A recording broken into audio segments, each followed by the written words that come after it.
Oke. Assalamualaikum warahmatullahi wabarakatuh. Perkenalkan, nama saya Anil Namuna Husnia, anggota dari UPKM Halaqah Ilmiah Divisi Media Organizing. Di divisi MO ini, saya biasa menangani di website. Jadi di sini saya akan menjelaskan beberapa dasar-dasar website. Sebenarnya saya tidak punya background di website ini karena karena waktu itu ada kondisi yang memaksa saya untuk belajar website, jadi mau nggak mau harus terjun di dunia website ini. Jadi buat kalian jangan ragu buat mencoba karena pasti kalau kalian udah mau nyemplung atau mau mencoba di situ itu nggak akan nyesel gitu sama ilmu yang kita dapat nanti. Oke, langsung saja. Di sini saya akan menjelaskan ilmu paling dasarnya website. Jadi kalau kalian mau bikin website itu harus tahu beberapa ilmu ini. Mulai dari yang pertama, apa sih website itu? Website merupakan situs yang terdiri dari kumpulan halaman dan terangkum dalam sebuah domain yang disebut www. Nah, pasti kalau dengar kata website, kalian itu nggak asing kan ya dengan kata www. www misalnya ya di website kami ada www.msaahi.com. Itu namanya domain. Domain itu merupakan alamat website. Nah, sedangkan MSAAHI ini merupakan nama domainnya dan .com merupakan wilayahnya. Nah, wilayah ini ada macam-macam. Biasanya ada kalau .com itu jangkanya Inggris atau internasional. Kalau .co.id itu Indonesia, ada juga KR itu Korea. Oke, dilanjut. Jadi apa itu www? www itu kepanjangan dari World Wide Web, di mana itu merupakan sebuah layanan di internet untuk menyampaikan informasi dapat berupa teks, gambar, audio, ataupun video. Jadi kalau misalnya kalian nih mau ngeakses www.kompas.com atau www.prakerja.com, jadi nanti kalian di sana akan dibawa pada sebuah informasi di sana itu isinya berupa teks, gambar, audio, ataupun video. Nah, berlanjut ke berikutnya yaitu jenis-jenis web. Menurut jenisnya, web itu dibagi menjadi dua bagian, yaitu web statis dan web dinamis. Nah, web statis ini, di web statis itu untuk mengubah halamannya, mengubah isinya itu harus mengubah skripnya atau codingannya. Sedangkan kalau bedanya dengan web dinamis itu tampilannya ataupun konten kita itu dapat dirubah melalui web browser atau melalui laman pengeditan atau ruang administrator. Misalnya di @msaahi itu juga dapat dirubah melalui laman pengeditan ataupun administrator.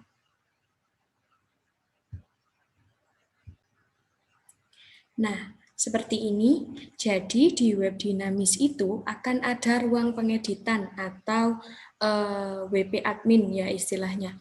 Ini kalau di msaahi.com itu pakai WordPress, jadi mereka ruang pengeditannya bisa di sini misalnya. Kalau kita mau ngedit salah satu postingan kita itu bisa dilakukan di sini, ataupun mau ngedit tampilan kita juga bisa dilakukan di sini. Nah, jadi ini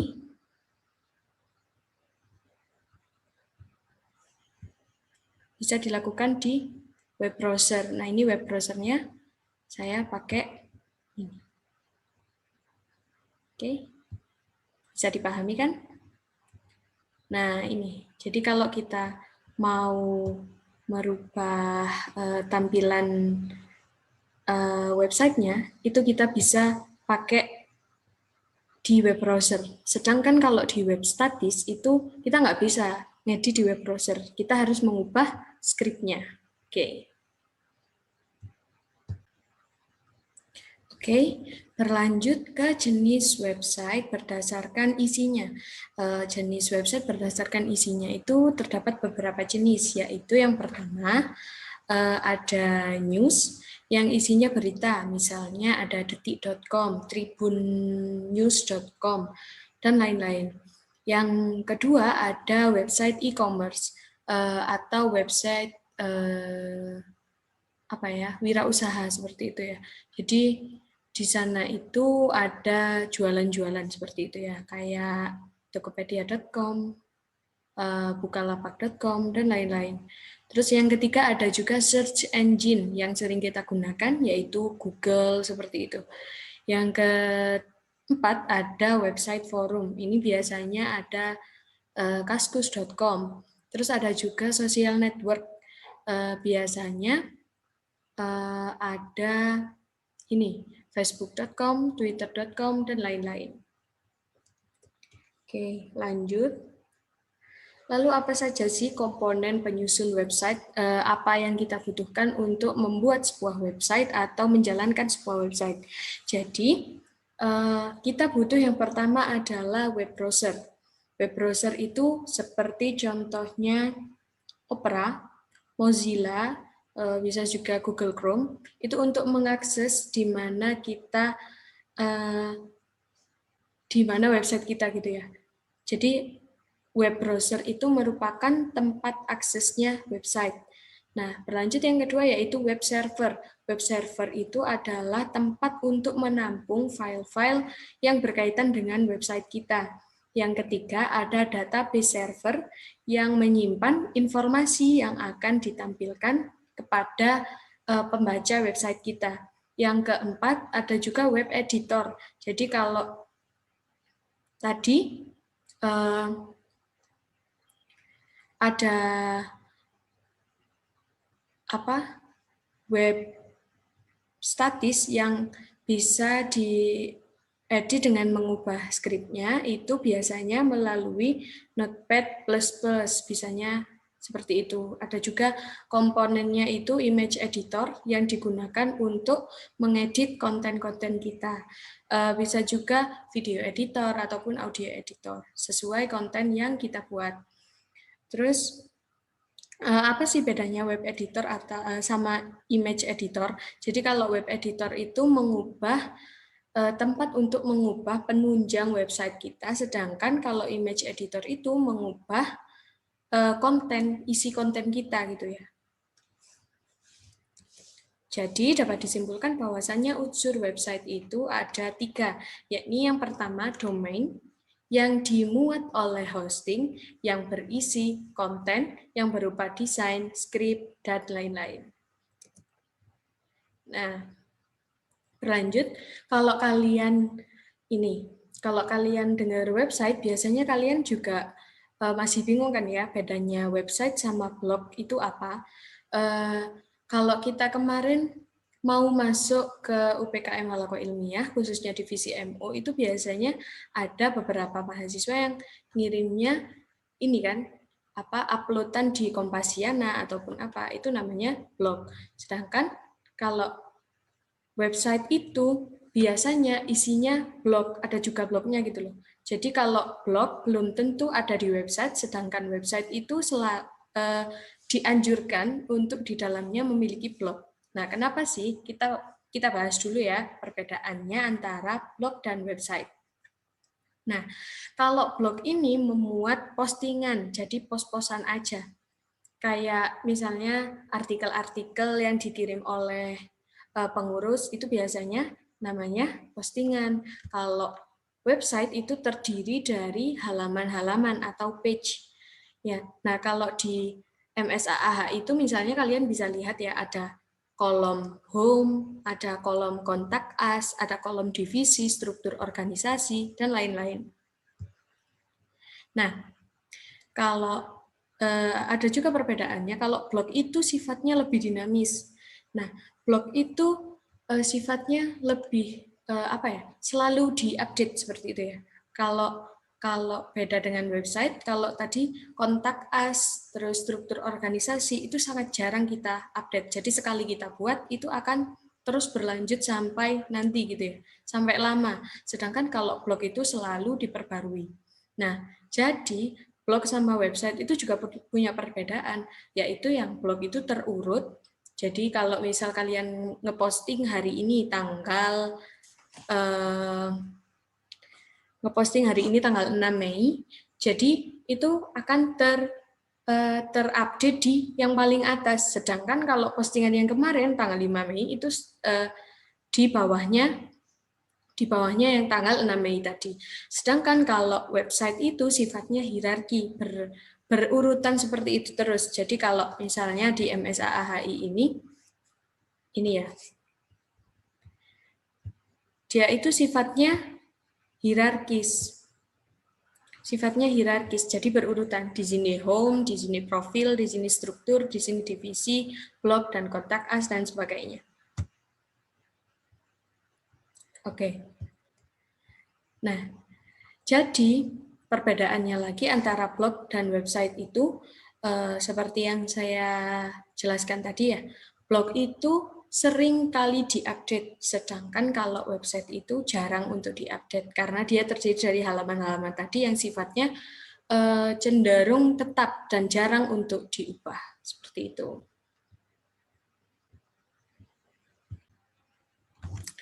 Oke, sekarang kita akan belajar ilmu paling dasar untuk di website. Jadi yang pertama kita bisa melakukan pengeditan halaman.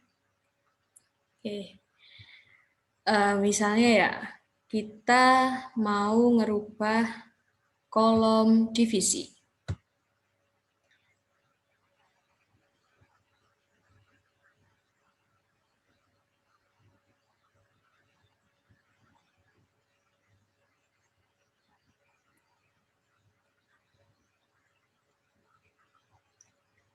Nah, di sini misalnya kalian mau ngedit tampilannya gitu ya. Di mana sebelumnya itu tampilannya divisi itu cuma gini aja. Nah, cuma gini aja. Dan ini bisa dipencet nanti ke RMD, ke Dignal, ke media organizing. Nah, di sini kalian misalnya pingin nambahin gambar gitu ya.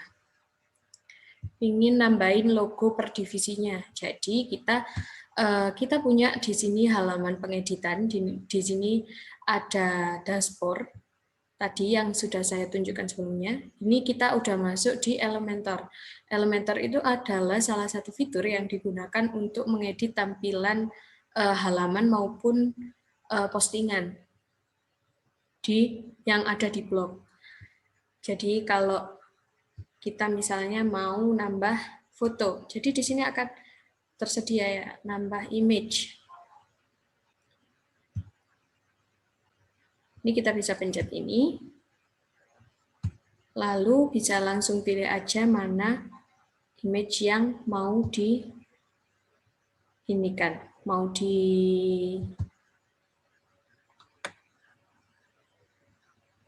misalnya gini ya.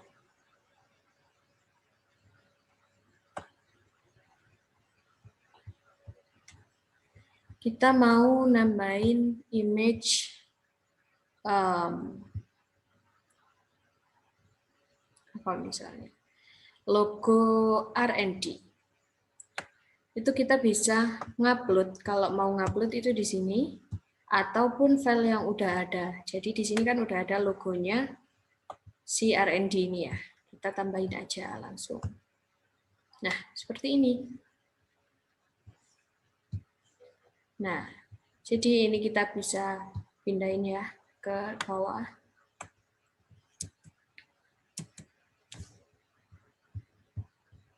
Nah, untuk pindahin selanjutnya, yaitu kita bisa tambahkan teks di sini.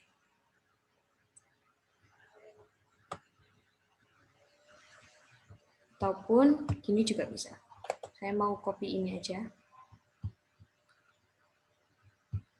Biar cepat ya.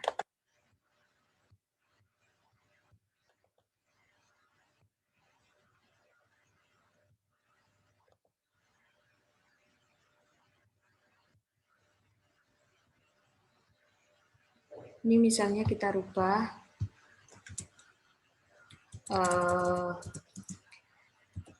diskusi dan penalaran.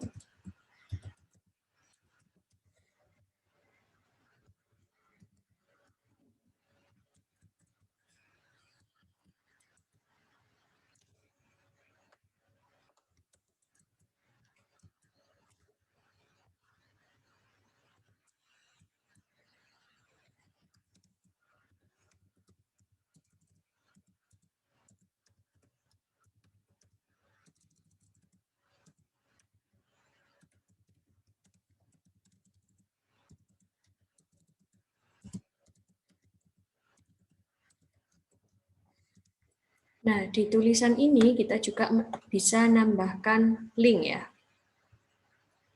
Jadi kalau kita pencet diskusi dan penalaran, ini bisa kita kasih link. Linknya adalah link di mana divisi Dignal ini alamatnya gitu ya. Kita insert alamatnya di sini. Jadi kita copy dulu linknya.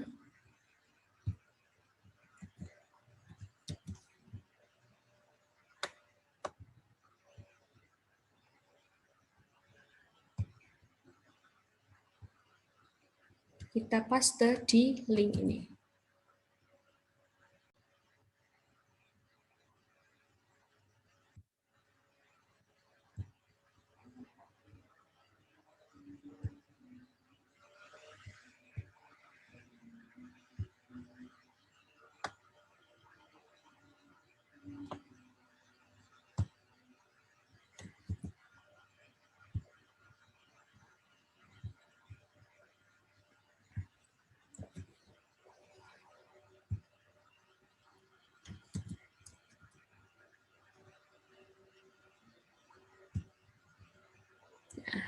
Seperti ini. Lalu kita tambahkan seperti tadi image-nya.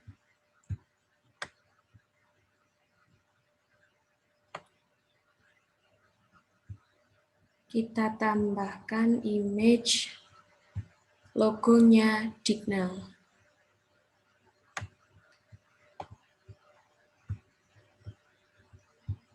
Nah, oke, seperti ini. Lalu kita tekan update. Nah, secara tidak langsung, nanti jika kita membuka kolom divisi,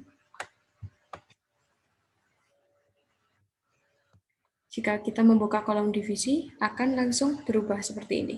Jadi itu caranya mengubah halaman. Kalau kita mau mengubah postingan atau mau ngepost misalnya ya, kita bikin postingan baru aja. Kita menuju ke dashboard lagi. Dan kita klik post. Di sini akan ada tulisan add new. Kita tambahkan baru. Misalnya di sini kita mau ngupload apa ya?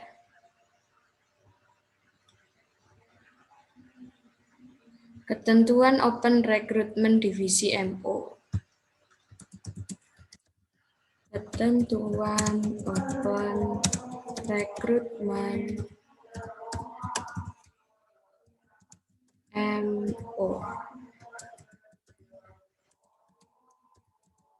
Jadi di sini langsung aja kita bikin kontennya seperti halnya yang di page tadi. Kalian juga bisa pakai Elementor ataupun apapun yang nanti jadi penunjang web-web kalian.